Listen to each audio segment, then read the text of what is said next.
Hi, welcome to Chad's Silversmithing. Today I thought I would do something kind of sparkly and pretty.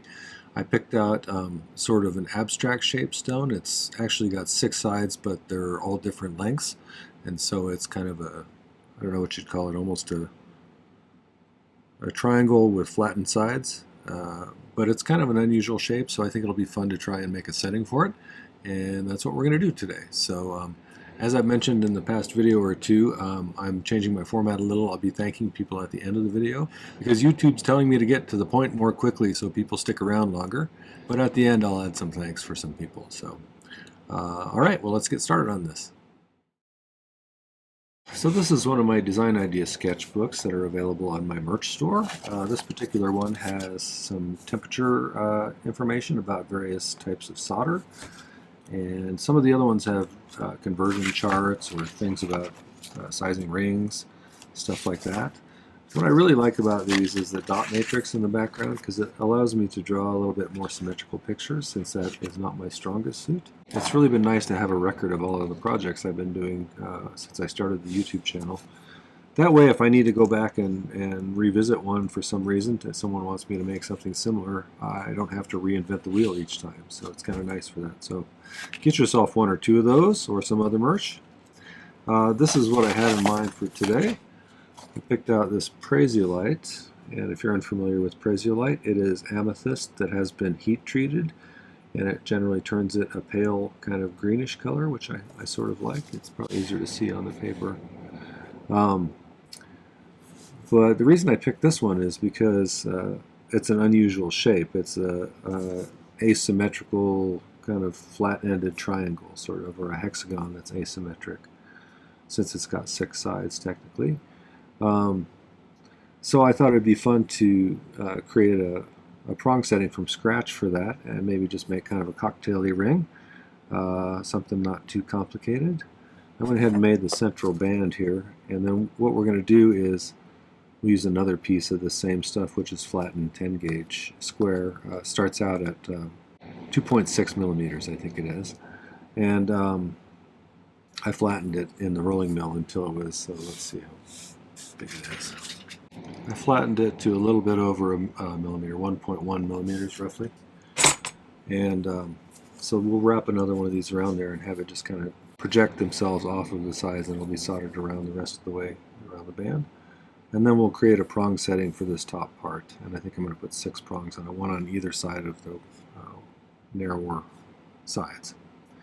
For the base of this and the prongs, I'm going to use 16 gauge square wire, which I made a little bit from some 14 earlier by pulling it through a drop plate because I didn't have any. And we'll build the prong setting for that first probably. And then we'll come back and finish this band. With the prong setting, I'm going to try and do piece of that square wire that goes right underneath the girdle of the stone, so it's pretty much just about the same size as the actual outline of the stone. And then I'm going to do a smaller version that kind of is the same shape, but should be about this big, so it'll fit on top of these prongs like that.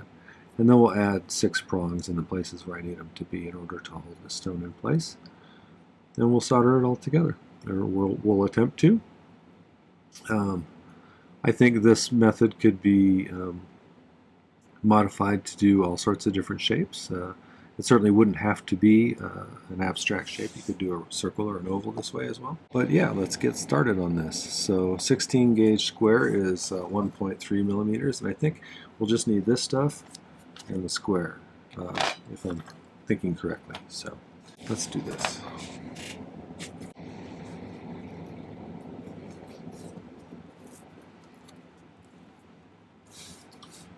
Kind of going to tape this down just so it doesn't move while I'm tracing it.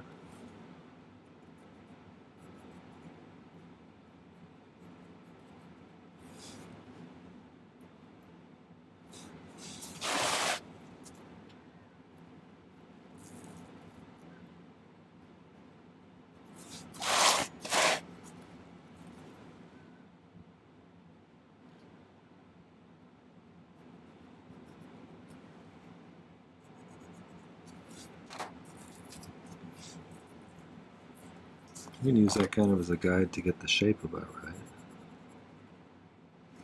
So let's see if we can make one that's just the inside of this line here, so it'll be just about exactly the same size as the stone. I'm going to set this off to the side so I don't knock it on the floor or something, which is standard operating procedure for me. So I'm not going to start it right on one of these corners. However, I am going to make a mark where I want that corner to bend sharply. And in order to do that, I'm going to file a little notch there with the file.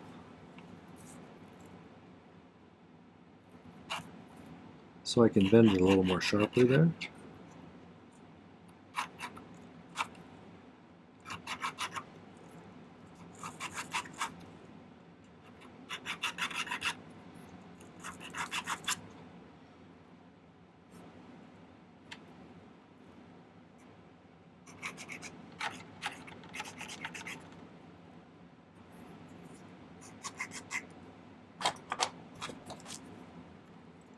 Now that I have that notch there, I can bend it a little more sharply.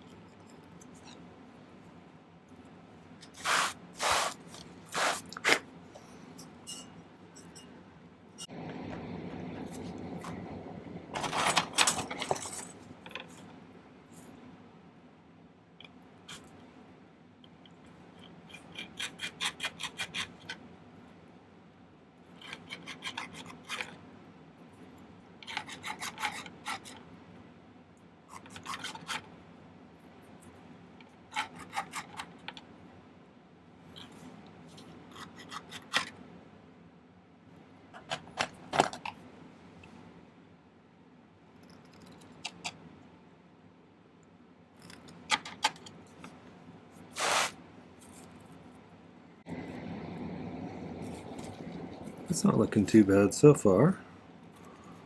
Let's do the next one here.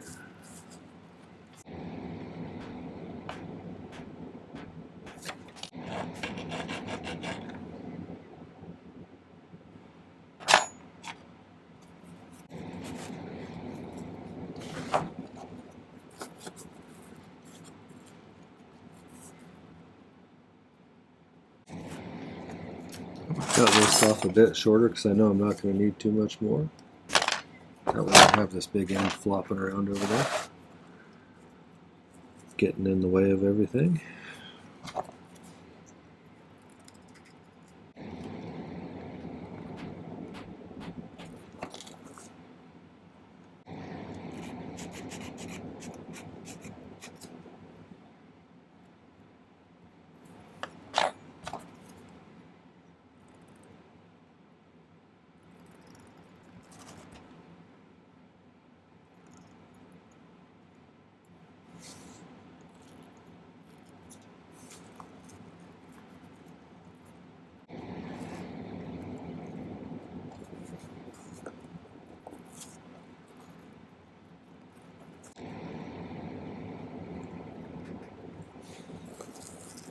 So I put that one underneath the other one just so I can get a pretty good estimate of the size there. That's actually not too shabby. So if I wanted to get that lined up just like that when I solder it, let's make a mark right where they come together. The reason I use that marker is it's easier to see the scratch then. And I'm going to cut it a little bit longer and file it down a bit so it's nice and neat.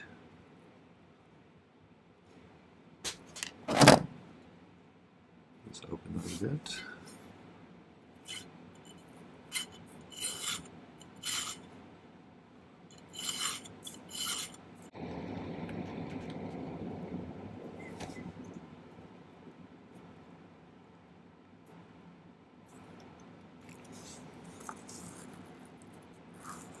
Pretty close. Should we solder those? I'm not just going to solder it right there. I'm going to solder it on each of the places where I filed to make it a permanent bend, basically. you're interested in the solder that I use and the torch and everything, here's some information about that.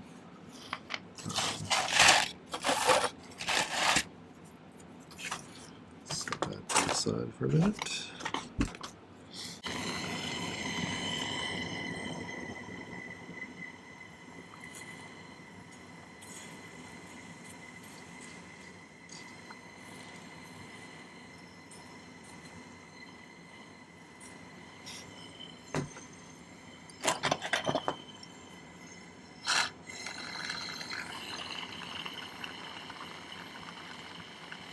By the way, this is called pick soldering, where you pick up a little bit of solder on the end of a titanium or a tungsten soldering pick. You heat the piece up to the flow temperature of that solder, and then you touch it to the point where you want it to go, and if you got it up to the right temperature, it should just melt right on there. If you're interested in that, I have a good video about that. It's one of those kind of skills that took me up quite a bit as far as what I was capable of doing once I started being able to place solder that precisely. So it really helps a lot. And speeds things up too is another thing.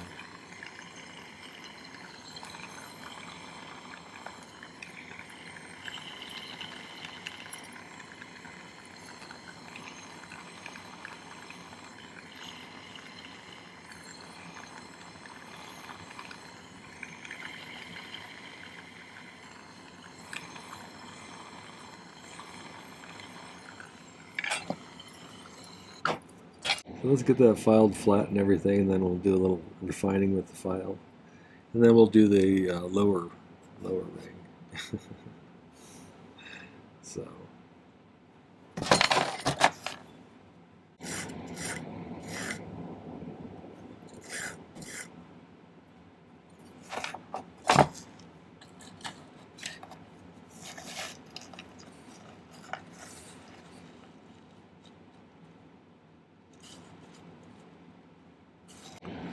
So now the next step is I want to make something that matches it but is smaller.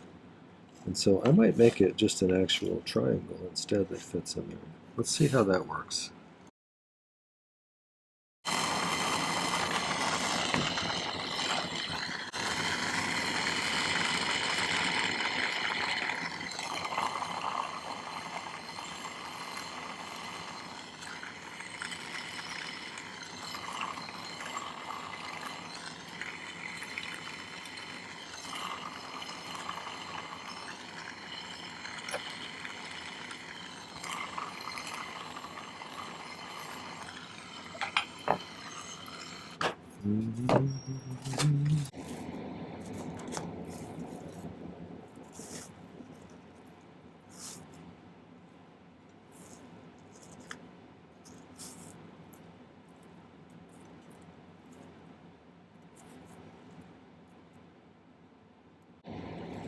Okay,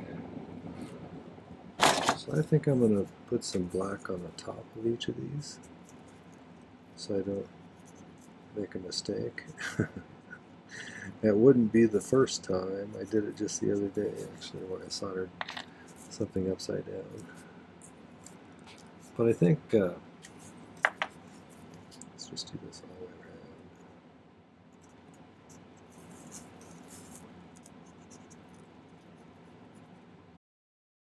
I think what I want to do is just slightly taper these inwards on each side so that when I do solder the prongs on, they kind of tilt outwards just a skosh. I don't want to get too crazy, just a little bit. Just a little crazy. So I'm not going to need too long of pieces for the prongs, but I do need enough. I'm going to use a magnesia block, which is kind of a soft surface, so we can poke these down in and solder them to the outside of this thing. And then we should be able to solder the top ring onto these ones as well, with some spacers in between so it stays about the right height. That's my plan anyway. So let's cut 6 prongs. I don't know.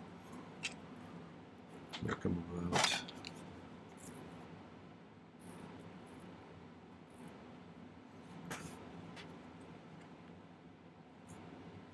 These will eventually be cut off some, but I hope these are long enough. I'm going to cut 7 so I have a spare in case I melt one or something. That also wouldn't be the first time.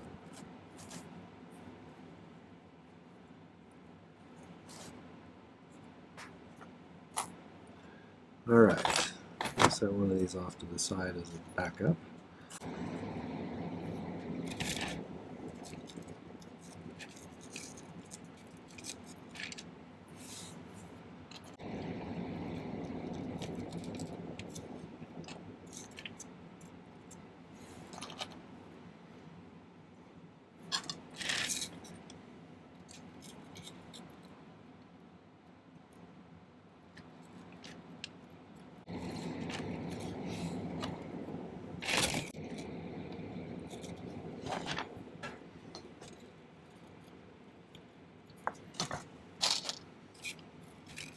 Okay, I'm going to cut a bunch of little tiny pieces and we'll try to solder those on there. This one might be a bit more of an advanced project, so if you haven't done any prong settings yet, and you've only done 1 or 2 projects so far, if you're new to this, you might want to save this one until you've got just a little bit more experience.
Oopsie.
Let's pull that out and see how it looks.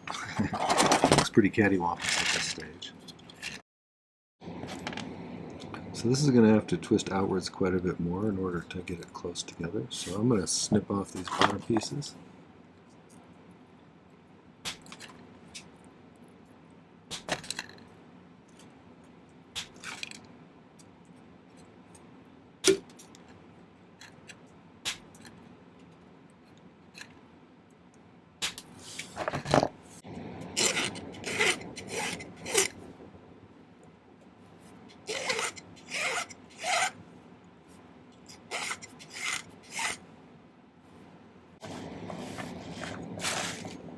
So eventually we're going to get it down in there, hopefully. It sits down evenly.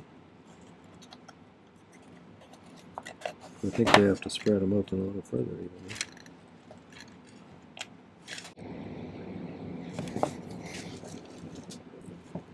That's actually looking okay. I'm going to use some medium paste solder on these and hopefully get all of these soldered. There's one that's not quite touching. We'll have to see if I can even keep this sitting right. That looks pretty good. Let's give that a try and see. We'll get at least some of them.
Just did it again.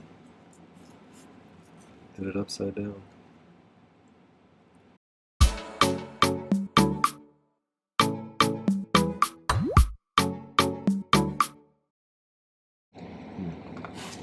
Well, it's coming apart, I guess. Apparently my brain can't function well enough not to do the same mistake over and over again. Oh gosh. Okay, I redid this setting. Oh, that's like the second or third time I've done that recently, so don't make the same mistake that I did. I keep doing it. You'd think I would learn. So I'll throw this in the pickle and get it cleaned up for a little while, but I made a piece of the same stuff that I made the band out of here at about a 7.5. Slightly bigger and having extra length going off the top like that in kind of a teardrop shape. And we'll solder this together and then we'll figure out where we want to cut that off so that we can mount this on top. So let's throw it out in the pickle for a little while.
I'm doing this from both sides to make sure I get good solder penetration through the entire crack.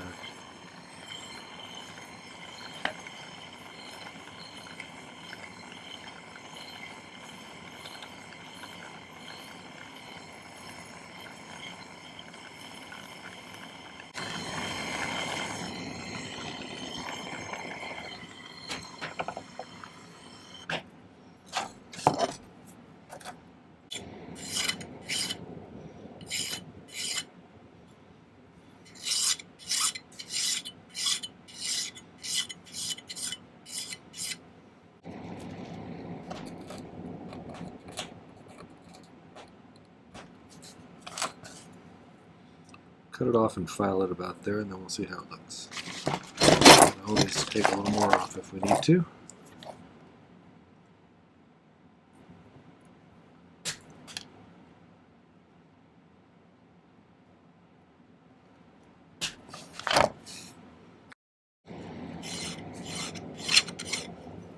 This is one of these things you can use your miter vise jig for.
What if I did this?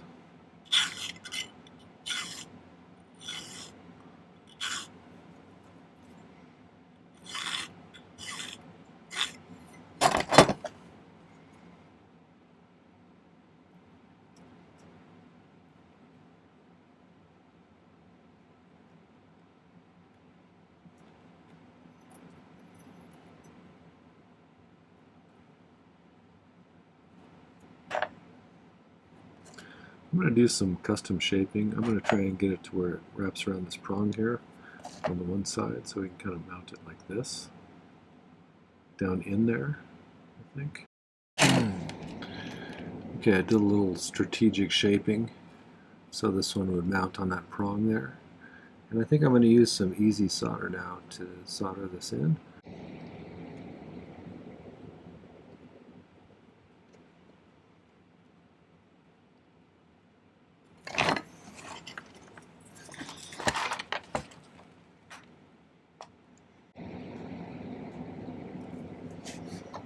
Let's see if we can get these two to stay together.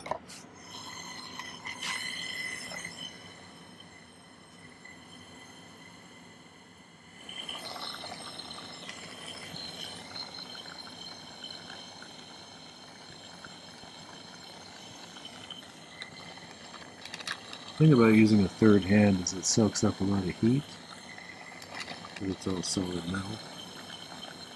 So it makes it take a little longer to get your piece up to soldering temperature.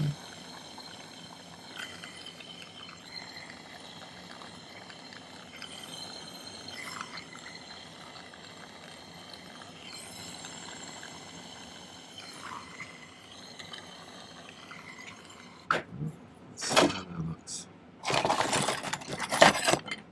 Well, a couple of things I'll probably do before we get to the end is I'll probably taper this down skinnier this way, as well as thinner this way, so that it looks a little bit lot more, you know, three-dimensionally interesting.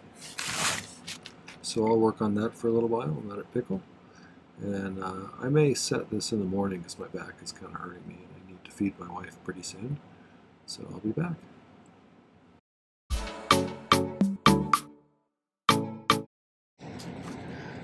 Okay, so I got everything all polished up and I got the stone in there, and I have thinned out these prongs a little bit at the top, and I'm going to go ahead and push them over. I kind of got the stone sitting how I want it to sit, and I do this differently than a lot of people, but I'm just going to push these down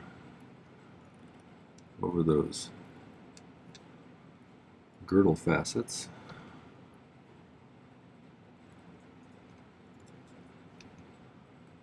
Lay down as best I can. And what I'll do when I'm done here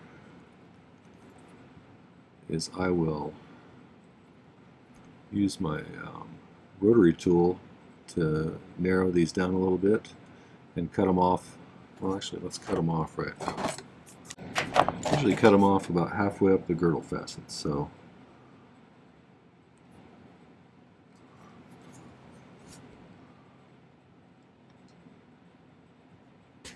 right there.